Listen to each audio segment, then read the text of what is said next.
بسم الله الرحمن الرحيم. يا أيها المزمل قم الليل إلا قليلا نصفه أو انقص منه قليلا أو زد عليه ورتل القرآن ترتيلا إنا سنلقي عليك قولا ثقيلا إن ناشئة الليل هي أشد وطئا وأقوم قيلا إن لك في النهار سبحا طويلا واذكر اسم ربك وتبتل إليه تبتيلا رب المشرق والمغرب لا إله إلا هو فاتخذه وكيلا واصبر على ما يقولون واهجرهم هجرا جميلا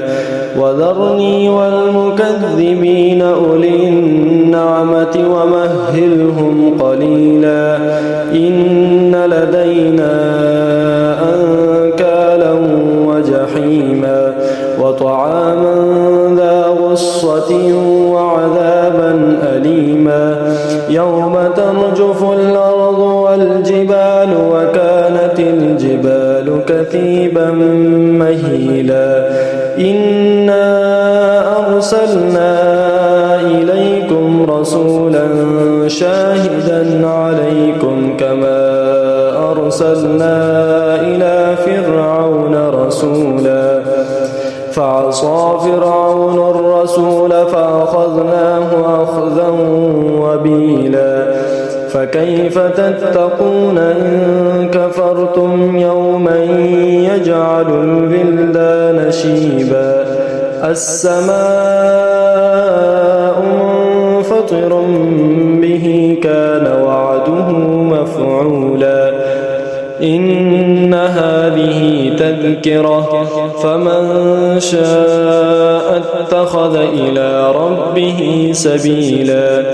إن ربك يعلم أنك تقوم أدنى من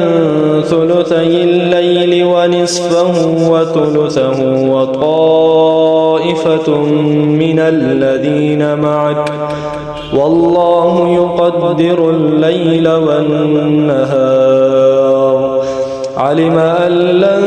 تحصوه فتاب عليكم فاقرؤوا ما تيسر من القرآن